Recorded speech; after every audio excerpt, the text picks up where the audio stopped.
Hi. So let's look into what are the possible errors that could arise while performing this experiment of measuring the rate of reaction. Which rate of reaction? Is calcium carbonate plus HCl. Okay, that's our experiment what we are seeing. So what could be the possible errors? So many times the examiner they try to test these simple concepts. Okay, even though it has not much to do with the chemical kinetics as per se, but these are the whatever the results. So let's see. So one possibility that because we are finally finding out what is the production of CO2. That means we need to collect it properly. Okay, the CO2 gas. So that is the product and we are finding out its volume. So there is a possibility that it can escape from here if the sealing is not proper. Okay. The CO2 itself can escape, or probably if it is not properly this one, it can escape from here also if it is not properly done. Okay. But mainly the possibility of escaping CO2 is here. Okay. The majority. So that is one. So obviously we will record the lower volume of CO2 and will not be in a position to estimate the CO2 the rate of reaction properly.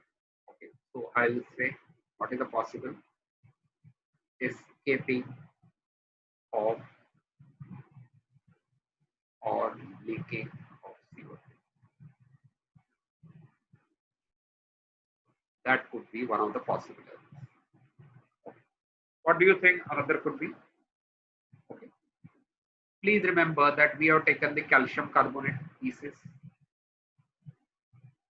Okay.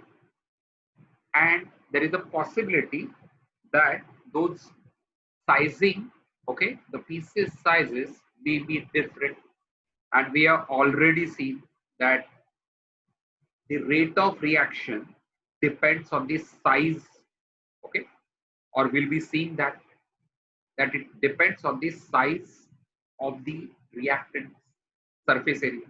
Size means surface area. So if there are some small pieces, they will react much faster, and bigger, larger chunks, they will react slowly.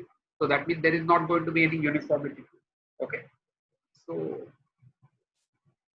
let me put it variation of sizes of solid reactant. In this case, it is a calcium carbonate.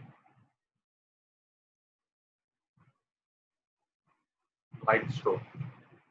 Because if the sizing is not uniform, that means the surface area will not be uniform. And we have seen higher the surface area, larger will be the or faster will be the rate of reaction. Okay, another possibility. Okay, now let's third one. If the reaction is highly exothermic, so what will happen?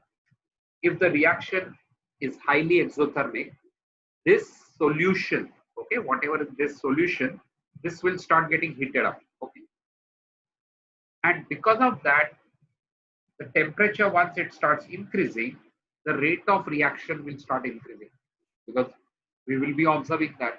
Okay, that rate of reaction depends on the temperature. So we can say that for highly exothermic reaction,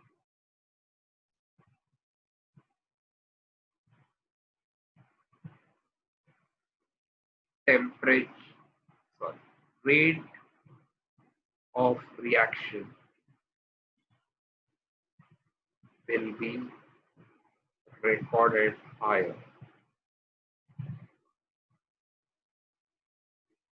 Okay. So let's recap all the three possible errors. Okay. One thing, that product, that is the CO2 that itself may escape. Okay, because not because the lack of proper sealing. Second, the variation of sizes of solid reactants. Because why it is important? Because the rate of reaction depends on the surface area. So if there is no uniformity, okay, the rate of reaction will be different. Okay. And third possibility, that if the reaction is highly exothermic, or for that matter highly endothermic, there would be a temperature variation. Okay. And because of that, the rate of reaction will be vary.